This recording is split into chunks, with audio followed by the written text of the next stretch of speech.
We all know that the body and mind are interconnected. I mean, that's a very well-known statement that we all say. But what I'm curious about it is, what is it about the body and the brain that are still blind spots for leaders?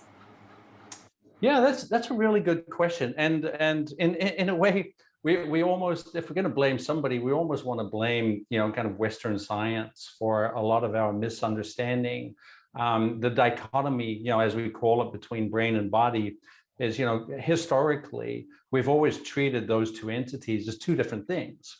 Correct. And so going far, hundreds of years in terms of medical training and all of that kind of stuff, even religion and spirituality, the mind has been in the realm of the brain, and that and that exoskeleton that sits on top of our heads, and then there's the body, which is the realm of medicine and all of that kind of stuff. And of course, over the last couple of hundred years, a lot of that's changed. But it's, what's interesting is there is still this maybe a misunderstanding, right? That the brain and the body are kind of these two separate entities, and that Correct. and that we really don't have to pay attention to the body in order for us to be able to focus on psychology, for example, right? And so Right. when we look at leadership and we look at kind of those type of aspects, a lot of that is really kind of approached from the shoulders up.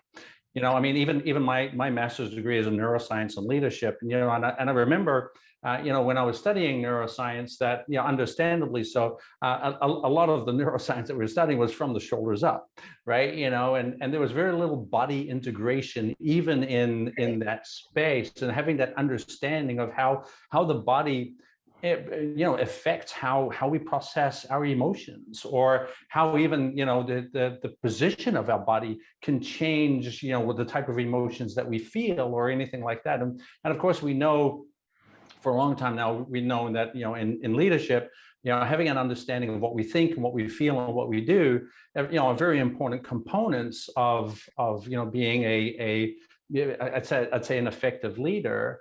Right. But then there's not so much that understanding of how the body can influence how we think and what we feel and what we do.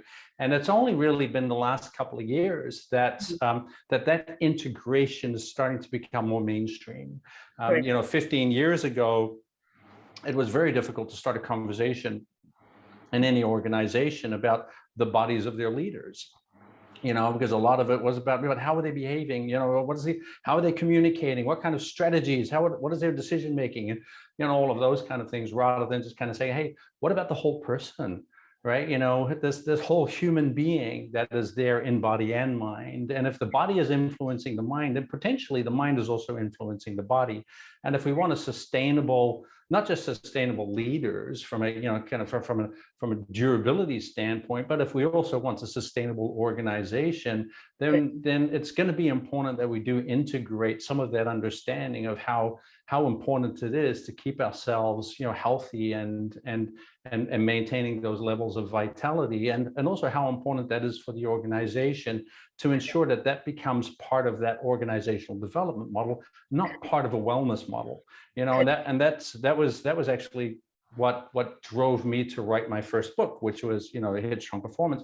And for large regions, because even in like HR practices and all of these kind of things, there's still that concept of the realm of the body belongs to the individual, and that should be part of a wellness program, which you kind of do on the side, what you do when you have time left over, or companies invest in it if they have budgets for it, right? But at the end of the day, there's still not really that integration of saying, hey, our human beings that work in our organization are whole people in body and mind, and their bodies are just as important for performance as their minds are.